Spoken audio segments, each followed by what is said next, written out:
no está claro ni de dónde proviene el euskera. Entonces es un idioma precioso, como los distintos idiomas de esta España nuestra, pero mientras que el catalán o el valenciano o el gallego provienen de la lengua madre, pues el euskera cuesta. Entonces, bueno, yo hacía un esfuerzo, debo ser de los presentes, entonces el que más euskera sabe, y apenas euskera, pero que te pillas un poco y todo eso, ¿no? Aquel profesor mío, como estamos hablando de la relación del siglo XX, aquel profesor mío, años después, le vi en televisión, el profesor de euskera, le vi en televisión y estaba en el Ribatasuna. Fue europarlamentario de Ribatasuna, se llama, si no ha fallecido, pues no les he seguido la pista, Carmelo Landa, y, y alguien me dijo que pertenecía al ala sangrienta de Ribatasuna. Datos sin comprobar. Conmigo como profesor y en la clase era un tipo encantador. Es verdad que había engordado mucho. Hay veces que cuando uno engorda es que hay algún problemilla por ahí, ¿no? Pero que cuando era profesor era así, delgadito, y luego pilló kilos. Pero bueno, eso era también, yo viví los años 70 en Euskadi, concretamente en Bilbao. Aquí por suerte ninguno de los que estáis aquí lo ha vivido. Eran lugares muy complejos donde por suerte nunca ni a mí ni a mi familia nos tocó el terrorismo, ¿no? Pero que cuando te acostumbras o empiezas a acostumbrarte a que la muerte presida el espacio más o menos cercano, algo pasa, ¿no? Algo terrible pasa, ¿no? Entonces, por suerte, ya desde hace ya, pues, algo más de una década, si no me equivoco, o quizás casi dos, el terrorismo se ha diluido en nuestro país y no deja de ser una absoluta alegría, ¿no? Porque hubo un momento en el que no podías hablar con tus compañeros de clase cuando estabas en la facultad o tenías que ser prudente porque no sabías si había un confidente de ETA o de la policía o de... O sea, quiero decir que el ambiente era enradecido, ¿no? Mis padres se preocupaban de ese ambiente, de que tanto a mi hermana como a mí nos pudiera pasar algo, ¿no? Eso vosotros no lo... Espero que no lo viváis, no lo habéis vivido y espero que no lo viváis nunca, porque son sensaciones raras. ¿Seguimos? Bueno, por enlazar con lo que comentaba, estudias en la Facultad de Ciencias de la Información en el contexto del País Sí, Vasco, a finales de los 70, con esa sociología, a ver, digamos, por tiempo, por momentos irrespirable, ¿no? sí, sí. Pero el ambiente universitario y en la juventud eh,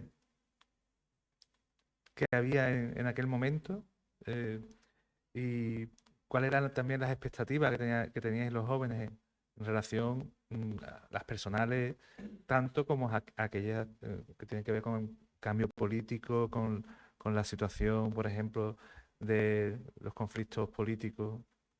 Claro, yo vivo, como sabéis, el dictador Franco muere en 1975. Entonces, de aquella España en blanco y negro, ni mis padres, yo pertenezco a una tribu familiar donde no había conflictos, ni dolor, ni nada por el estilo. Digamos. Soy de esa España en la que un abuelo al que no conocí era falangista y otro abuelo de la otra familia era de izquierda, supuestamente, ¿no? Y a ese sí le conocí. Entonces, pero de críos. Pero en mi casa nunca hubo ni para bien ni para mal, digamos, que es algo que salpicara la ideología, ¿no? Mis padres vivían, pues eso, mi padre amaba claramente a mi madre, había un muy buen ambiente de casa y entonces era la preocupación de mis padres era cuidarnos.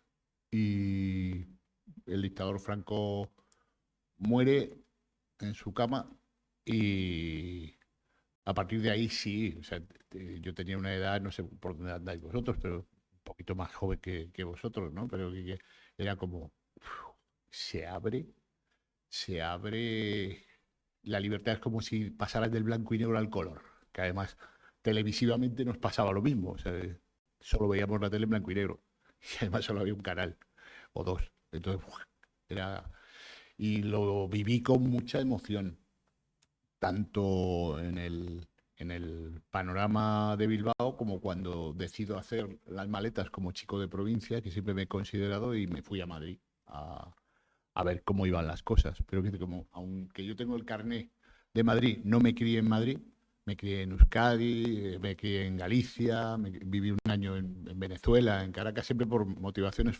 familiares, ¿no? Pues de pronto te vas a Madrid, a ese Madrid que arrancaba con la movida madrileña, o que sí, estábamos en eso. O sonará Tejero como un golpista, pues Antonio Tejero Molina, se llamaba o se llama, no sé si está vivo. Yo llego, o sea, el golpe de Estado que propició este personaje lo vivo en Bilbao haciendo literalmente las maletas para irme a vivir definitivamente, entre comillas, yo solo a Madrid, ¿no? Entonces, 2 o 3 días después del golpe, cuando ya parece que las cosas estaban un poco más calmadas, mis papás me dejaron irme para Madrid y lo primero que hice en Madrid, mi primer acto lúdico, y lo recuerdo con vehemencia, fue ir a una manifestación en contra del golpe de Estado. Y teníamos más miedo, fue una de esas multitudinarias manifestaciones de, siempre se ha dicho, 2 millones de personas. Bueno, a ver, no sé cuántos seríamos, pero me recuerdo enfrente del Congreso de los Diputados en Madrid, y que la que por aquel entonces se llamaba la musa de la democracia, os animo a que consultéis, Rosa María Mateo, que fue la directora de Informe Semanal, fue la que leyó el comunicado. Años después tengo el placer de ser amigo suyo. Es una mujer mayor, con mal carácter, pero es que vivió en un mundo absolutamente machista, digamos. Ella dirigía, era la única mujer que dirigía un informativo como es y como fue en su momento Informe Semanal, rodeada de periodistas babosos y machistas. Entonces, yo creo que eso le ha hecho tener un carácter de déjame tranquila.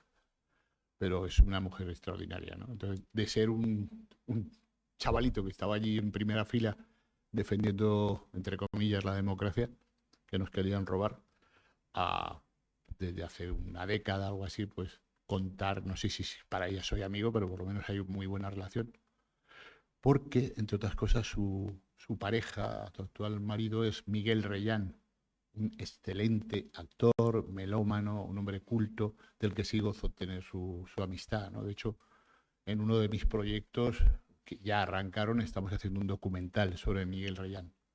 Entonces, por ahí viene un poco ese contacto. Paro y pregunta. Bueno, al hilo de lo que decías, te quería preguntar eso de, ¿percibíais en aquel momento que la democracia era un horizonte de libertad que se abría, pero también algo que estaba en peligro y en disputa, ¿no? Es decir, y sentíais miedo por la represión que pudiera desencadenarse, ¿no? Claro, siempre eso, ¿no? Porque era un poco esa sensación, ya la gente anterior a mi generación, y ya os digo que en mi casa nunca hubo diálogos políticos, ni nada. No he vivido en un ambiente, mis padres eran, pues eso, eran católicos, nos llevaron a mi hermana y a mí a colegios de monjas y de curas, sea fuera mi hermana, fuera yo, pero vivíamos en un ambiente, digamos, normalizado, de cara a que mis padres no se hacían notar, no militaban en política, cuando los partidos políticos estaban prohibidos, ni nada por el estilo, ¿no? Entonces, bueno, lo que pasa es que los momentos eran entre un régimen que se resistía con uñas y dientes a soltar el poder, y gentes en general más jóvenes que queríamos tener simplemente una democracia formal como la que había en el país más cercano, que en este caso era Portugal, que había conseguido de separarse del dictador un par de años antes, o Francia, o lugares así, ¿no? Yo viviendo, os cuento una anécdota de abuelillo, que es lo que, con la edad que tengo, desde hace 3 años soy abuelo. Todavía no me lo creo porque mi hijo vive en Boston, el que tiene a mi nieto, ¿no? Y casi no nos vemos. Pero desde Bilbao me acercaba a la frontera de Irún y pasaba la frontera.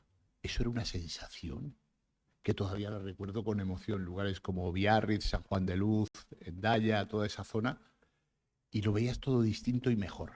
Seguro que no era ni distinto ni mejor, pero lo veías como con emoción, ¿eh? El poder entrar en un kiosco y poder comprar las revistas de lo que fuera. En este caso, sobre todo, pertenezco a una generación donde querías comprar revistas donde salieran chicas desnudas, porque en España todo eso estaba prohibido. Entonces, que era como ver un culillo, era como, wow, no me lo puedo creer. O sea, todo esto, por suerte, ya lo tenéis superado, ¿no? Pero por aquel entonces eran cosas así, ir a cualquier sitio, ¿no? Ir a un supermercado. No existían los supermercados ni como el día de esos pequeños. O sea, entonces entrar en una especie de Carrefour, se llama Jumbo, o lugares así, y decir, joder, no solo hay una marca de chocolate, hay 7 para elegir. Yo vengo de un lugar, la España de los 70, donde solo había una cosa de cada. Si compraba chocolate se llamaba el Gorriaga y encima era malo. O sea y de pronto pruebas los chocolates alemanes, ahora en el Lidl o en el Aldi, o los chocolates suizos, y dices, joder, esto sí que sabe a chocolate. Aquello era como tierra. Y así lo podéis extender a cualquier otra cosa. Era la España, bueno, como todo, una España maravillosa, digamos, pero